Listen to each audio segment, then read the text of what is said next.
Yo, I was my memoir cover. I'm not Tara TVG. Senator, we need to say, yeah, no, near a chagu, or yeah, I bet for feeding tinten. So near my gun and near Coswo. And I you to tune sene abasa near day aba abesomo. Now say you be kaya, yeah, now what pay muno video be ebe hiti social media so na say Ghana phone be brina krano eka say bia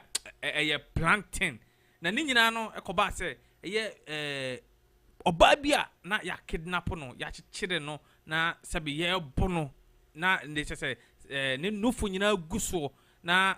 omo sre oba ne sre abusuafo mfa sika mra na nya sa oma hyeda se omu ebekunu no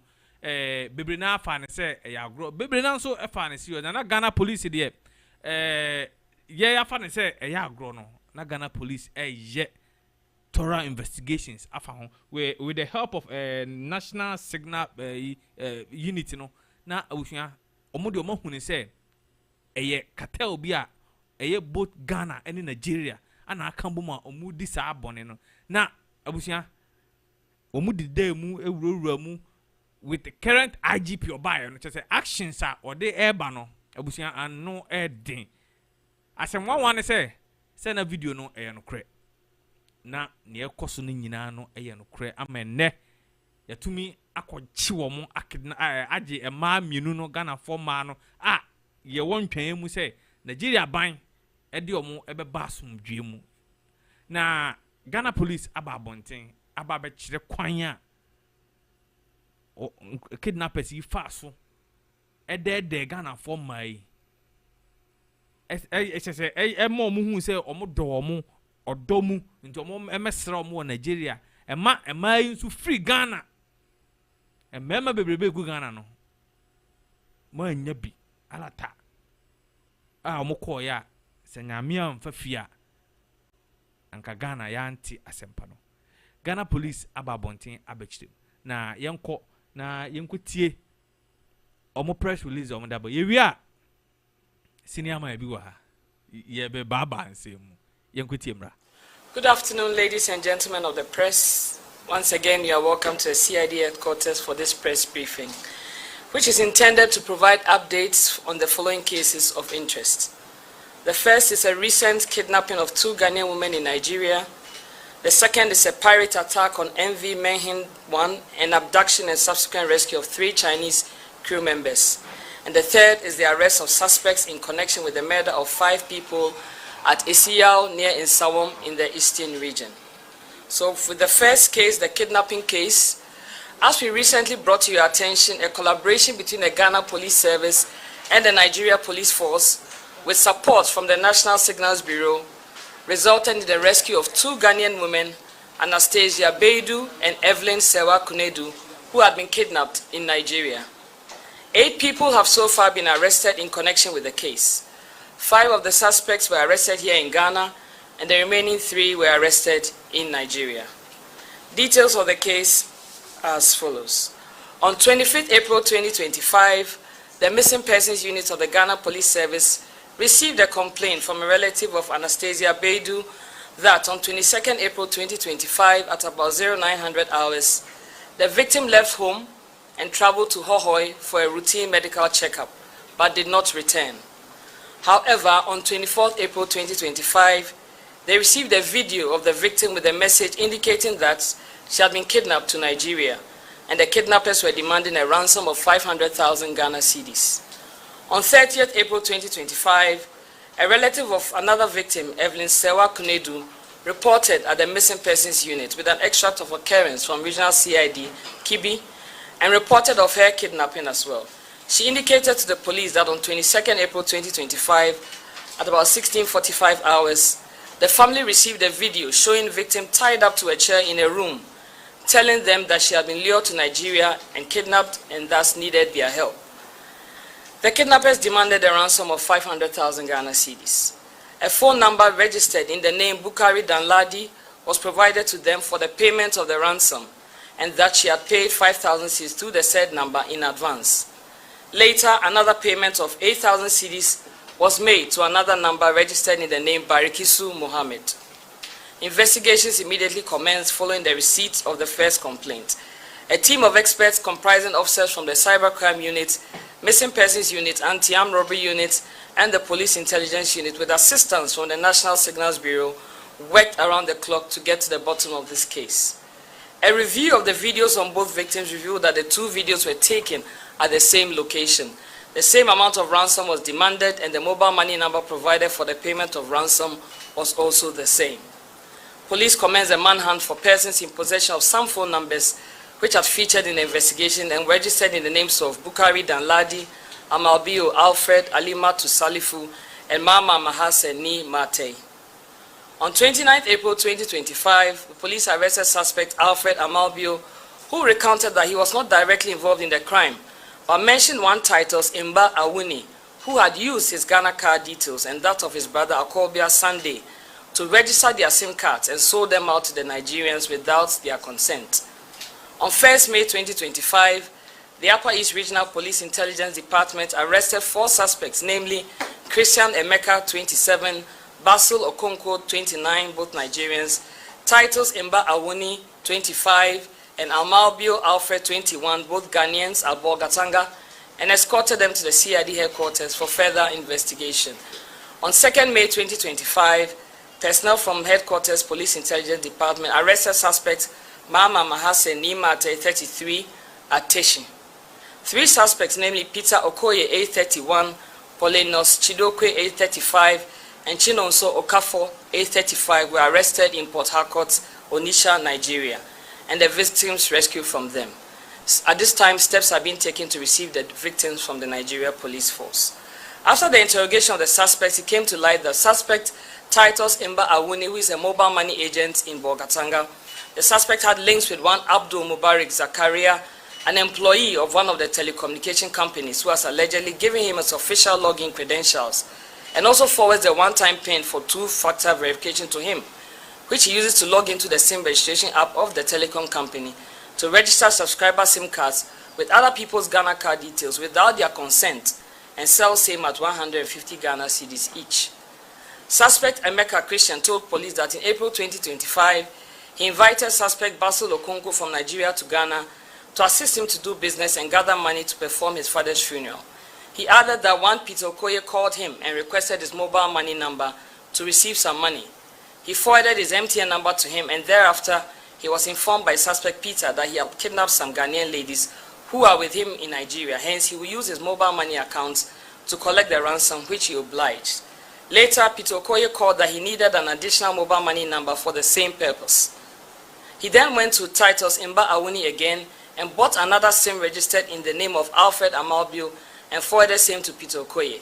He claimed in all he received 5,000 cedis, another 5,000 cedis, and another 3,200 Ghana cedis, totaling 13,200 Ghana cedis through MTN number 053-663-0088. Out of the amount, he took 900 Ghana cedis for himself, 150 Ghana cedis for transfer charges, and then he transferred the balance of 12,250 Ghana cedis to the said Peter Okoye through a phone number registered in the name Mama Mahase Nimate. The money was then converted to Naira and sent into a Nigerian bank account provided by suspect Peter Okoye, bearing the name Cecilia Williams.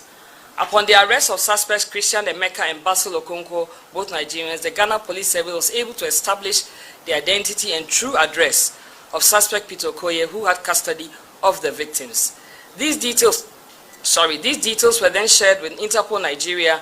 and they aided in the tracking and arrest of the 3 suspects, Peter Okoye, 31, Polenos Chidokwe, 35, Chinonso Okafo, 35, in Port Harcourt, Onitsha, in Nigeria. The 2 victims, Anastasia Bedu Atta and Evelyn Sewa Kunedu, were then rescued. Suspects Peter Okoye and Christian Emeka, both Nigerians, indicated to police that they were in Ghana in the year 2019 to work with QNet. They left Ghana for Nigeria in 2020, but Christian Emeka returned to Ghana in June 2024. Peter Okoye, Christian Emeka, and Basil Okonkwo are all Nigerians. They were into romance scam both in Ghana and in Nigeria. They operate through their Facebook and other social media handles. These suspects met the 2 victims, Anastasia Bedu Atta and Evelyn Sewa Kunedu, through their Facebook accounts. Suspects posed as white men who wanted to marry the victims. The 2 unsuspecting victims became convinced, accepted the marriage proposal. The suspects then lured them to Nigeria, and the victims traveled separately but ended up at the same location on the same day on 22nd of April 2025. On reaching the location in Nigeria at Port Harcourt, Onitsha, Peter Okoye and his 2 accomplices kidnapped them. The 3 suspects stripped the 2 victims naked, tied them up, assaulted them with cutlasses, threatened to kill them with a knife, wrapped them in an orange bedsheet with their heads covered with black polythene, and threatened to hang them with a nylon rope. All these violent acts perpetrated against the victims were recorded on video,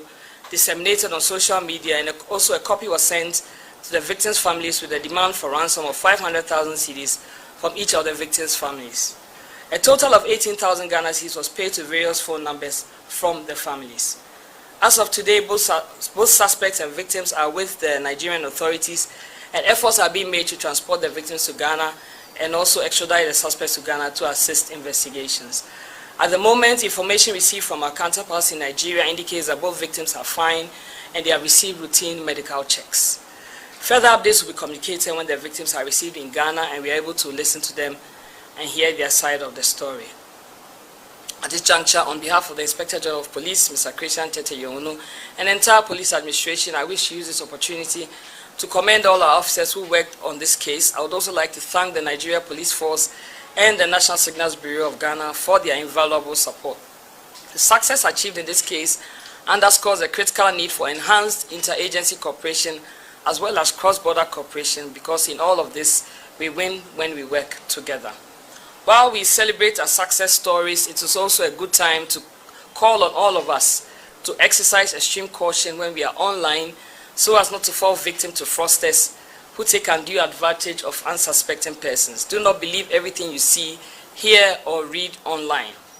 As always, be on the lookout for scammers and fraudsters who seek every opportunity to prey on your innocence, ignorance, or failure to do due diligence. And finally, we wish to advise that you report any suspicious activity to the police for appropriate action. Abusia Ghana Police akasa na chese yamai yenim chese hu ade a ha amai bi minua be ma bi wo ha senior my pa Soul TV a so subscribe to Soul TV ko YouTube type Soul TV na subscribe to channel no ope amamre ne amane nchechire mu pa fa mpanin nsem ho a ho ana odi na agro minua akwaba ya me de minua na bibi aboko de ya obo ade ya do na ye chenra na so eja e ho den se tu aboba sanity yakotie Ghana Police na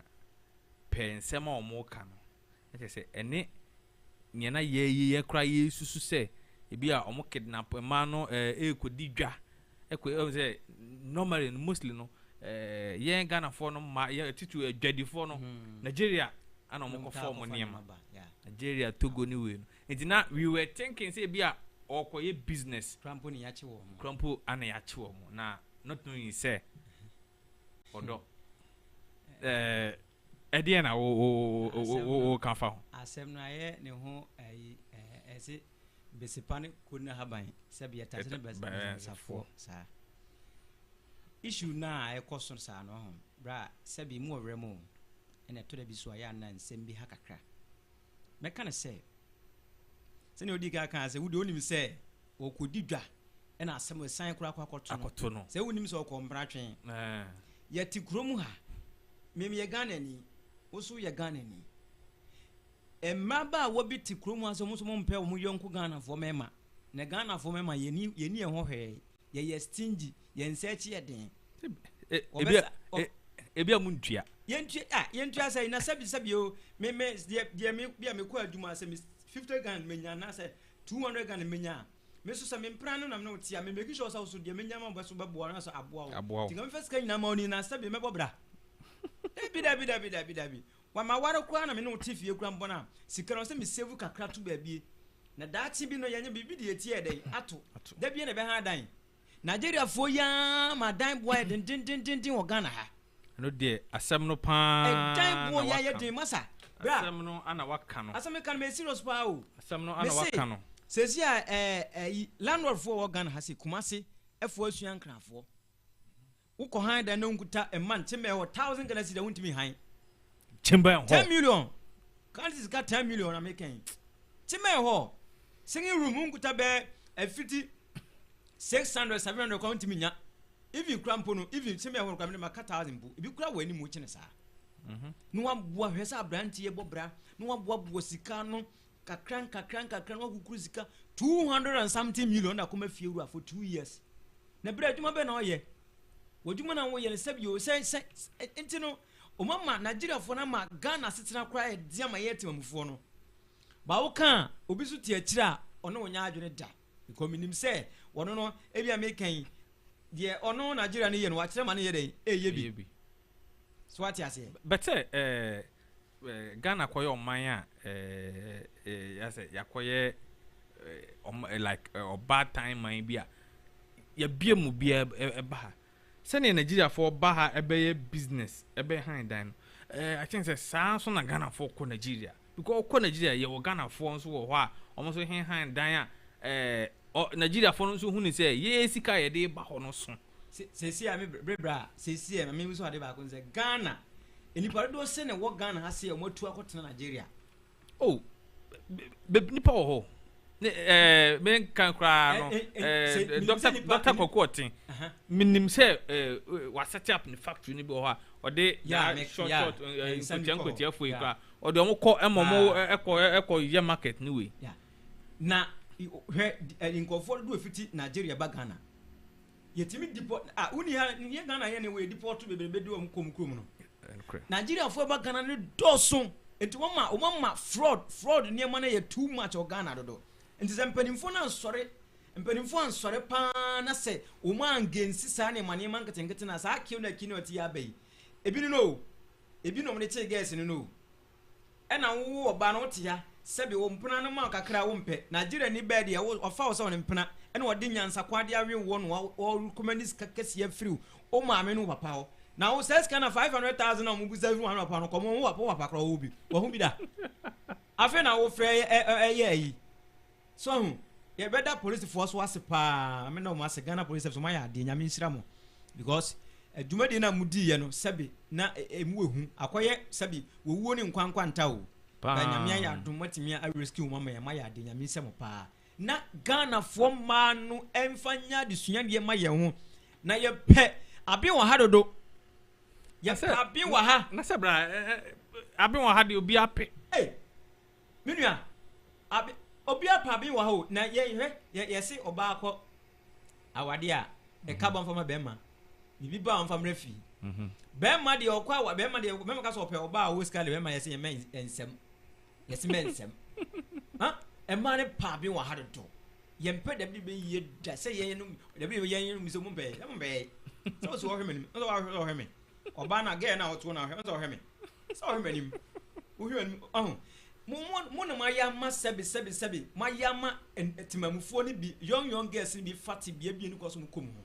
mato pressure man kofo saa wo manu ma ne bi wo kwaso mukoso mukom masa mo hwe ni ye o na won ye nu ni obenya se won wu ya unim ni obenya intino so far no what is the way forward there na usu say what say aban ni je especially that Qnet Qnet sa gang no fiao mami merem kakra before say me come call Qnet asem no so no mami mo so me nti o me so kakra pia nana ebo ni amaye muso ene kru awda nana 75 years enye easy wa yebi pa nana unkwanso unkwanso besa kan say mo official pa ya ye ndia nana no ye firi ye be fie ne ya woda die pia ya fa ka gu fo mana na no ene nana dawro ma nti ye be chia krobi asante koto ne pia na hema so awa asante obem so onkwanso na ye nko ya asem no so straight na ubusa say sisi e kwan ben na be fa so a that Qnet no sem no be free ho bra wonu say me victim o zango bi ona fu di yam de me wo hu details na wa ha the whole you me the whole you the whole me me want am for pam no go school ɛna wɔfrɛ me oh bra kwaku na te sɛ me so me nua me ho yɛ o me ti won ka che me nim so oduba o yɛ adwuma dai e oduba as security ɛma o mu a me ne kasa kra o yɛ video ko no frɛ nti we no frɛ no we no so oda company bi o na wɔkwakodi yesi a wo de na kwakodi Canada ya wo yɛ adwuma mo company ni penipa na wo se o nipa na wo pɛ no wo ba botua ska kra wa ha ebe 700 million wo kana ha wo metua no ha se na wo ba balance na aka nyina company no betua bibia take wo tua be bibia de amount na me se sa be so atam se ma me se me de mi mu free mu de ko do kan na se misika se mi so asa lokoro na minim sa atam skanda wa o na kam tam ko e me sam ne ke ya chima she ko di wa na Nigeria anka sama to me ne kasa teye ne kasa o ofrebra be yi na me se chama mason eshi o this time mason eshi pa na eto de bia na eto de hwe eniema e koso ntentan fidi nso bra eto de bia ne mebu wa yesi yesunyeye abranti wo ewo TikTok esi friend tips and gist me follow no oh you very good oh you very say wa boa ma sisia no agent for a man for no oh like guy na good power or you good power wa boa ma saade no amanti me follow na no church mu kire me say obi ka se yesi senti e ma me ba da me hu so se me tirim enti wo kan na bibusa na say na company de makwa amasa eno mo nkran mo fa me nkoi wo de me kodu wa se na ma ye ma ye ka se ma tentan ko me nya mo asisi e na me kan sa kire no no so obra bo modern bo sia kwa de pe you see na company ni ye na kill ene busa na company ni did say no so kill net na kill net me se bra wo send details ma me send ma wona ewom wona ewo e friend say Ghana ha empanimfo bi o mu ka kinet wo nyo sani edin ne maame obobo kana Japan mu di obobo che say despite eno na o mu di convince eno no mu use e de convince wo sale ka ho le win akrobeto na wow look at all this obobo mpanim ko fam say wa yele sinya ma me phone so o na me say sa no se bra so kinet for no ba umunya di utuma every day na every 3 days bia you try ka I say 3 days and 3 days visa you try ka $500-600 na calculate bla calculate me say ni say yo say me ni ya chi no ejuma di me ni enti no sa no security for no na chi na say security na chi no say eni bre na o ye so mo ko Canada na mo frɛ na ji ni sika dada na e ko duru mo kidnap na hye ho enti ono so dada obi no aba na wanya kwan akɔ sa no mo ya de no let us say if I say me ko toma na e wo say me free obi e dada obi ma obi ba ansa na me nya meti adidi ma me meti adidi sa na de game ne tie enti na so o magye o mo de nkan du po ade usika no ba wo be ko bi ne be heten enti bi dwene hu di na me say enti last time ye wo de me say basa there was a pampersa miniska wo bi am bi ana wo de wa pesika bo sen fa ye ma me na ye ma me wi a bibie na me dai me tuya come on wo bra ma te wo de mehwe no mehu de nti wo so wo hu ise sika ne ma no ene wo twa akiri bi wo de fa be foforo de menim di fro me ntene nka biu menene nchate so biu ena ma ehwo na me te kino ti se kino ti bi fo ho no ma se na ekoso na msia allo kedi bedi me akasema to bra de ko se Nigeria na say Americos te se hwebin twa no me nua bi oye me nua kwa say adamfo nua ne wa kran e fe na kwasi me wona kwasi be ka kire me say ofa company bi o na omo se ye kwa kwa bi o Americos e na me say okay mate oye se me mremre nko bi na me say wo de ko ne bibia ye yi anu aye dai aka kire bra me say boy me one man one offer yakwa koduro ne wa gina ba bia ye video call kitua bi enti ehana me say we de nyame ase de ta me say video call na onko bi omfa ena wo ye no say bia wo network me say network unya hwe wa abrochiri Canada na network nye na me say yo mate na me say onya hwe yi o onya hwe na me say wo mukro ma ba adwuma mu ne say ye de bia de abrante wa ton ne kai nyina na recall ye wo ma dupu na gine sika more than 700 million young boy obo ne brawo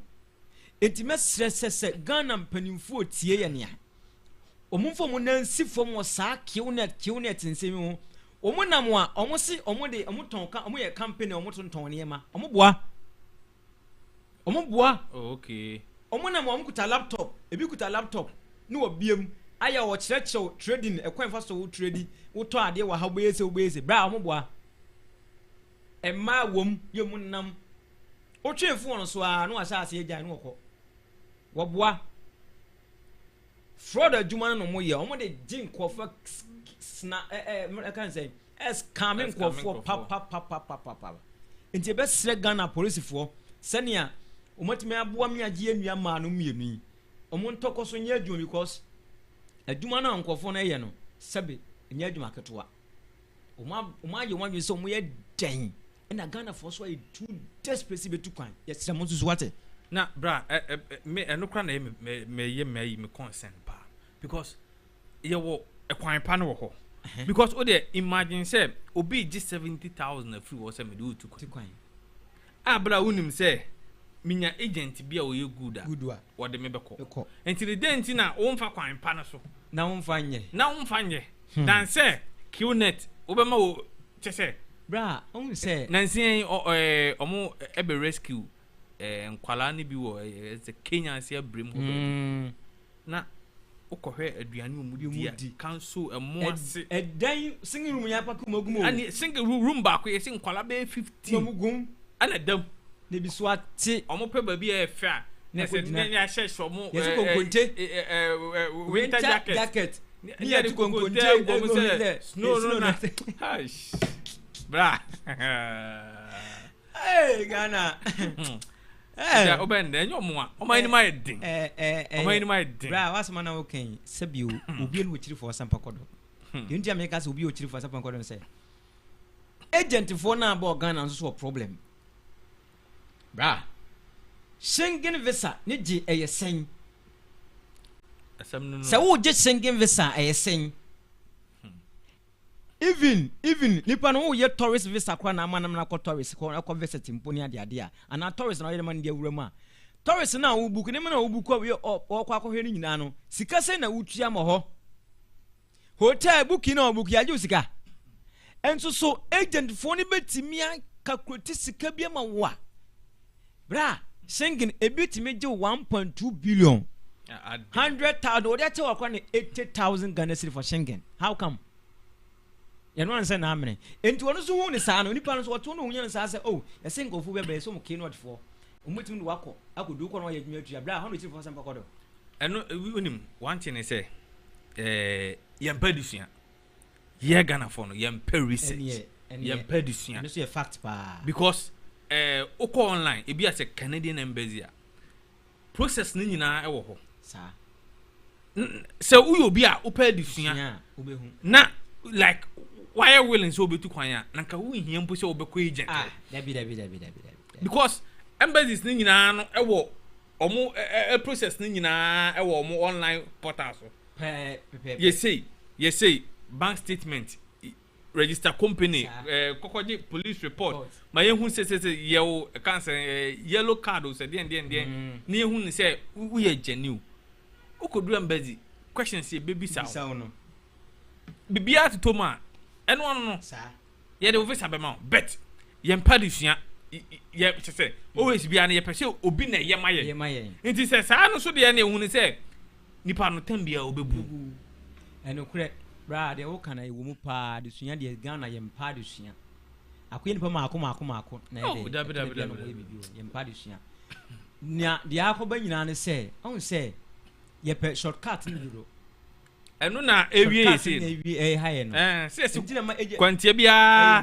musu enti ma agent for nso mia ye no me se mia me apply me di abranti ye sa tips asem ke tips and just me di na chi na mesua ya ena me di pay document gu honum na me apply Canada me apply no ade ba ko ne se first one no almost say program na ye be kono postpone program no na o say nke letter ye de eto so ya mfa nto so no mo de refuse yen no mo sa ma e fufo ne e sa de apply ade ase e no mo de mind that time no na enipa bebree on mu adesua say mo mpa adesua because tips no kire masa kwa ha koyesei obi wo kwadwofo to the sense say onsua ade no and ne how ne problem per shortcut ni nyina no nti sa kill net say the bra ye kan ho yie pa ye be sre Ghana ban Ghana mpanimfo say omumfo mu nansi fom ewo akwantuo na Ghana fom youth na hyase pregidigidi no ho na yentu ye boy yenye for the right way na yenkone yam for the right way ankwa papa de bia ombeti a kidnap ya jesika saa na me tu be frem ma me amasa wa be gusan say 50,000 and 5,000 and obonya kume hey da bia mo ebe kidnap yen saa se yamfa the right way abusia ha Tyra TVJ say on subscribe to channel na subscribe because this is here the exciting programs good content in Kwana yede eba abebro Qnet in semi ene Nigeria kidnapping ye course na ikuwi echese nyame amfafia na nka Ghana this year mienu se ye videos ikura ahwe o yawa ye di o mu famu ebetimi ato me sempe yempe se ebetu yen a the only thing ebe yen se ye be ya ahwe yie enne social media scam ana nipa no behu ana me do ana me pew ana sese no ye ma ye ninda ho emema wo krum ha ya yesi wo krum pete we wo na ma ebika wo krum pete wo we wo na ma ebika esrem mumma mani na ho mumma mani na ho aha ana mrebe makwan na ye de dwumadie no asi se na medikan kan no ha Tyra TVGH ebe so say subscribe to channel na click the notification button se na be ya brebi e di video bi abetum no wonso wonsa ebetimi akan be leave comment na ye kan a yabodin ama man san nyina ate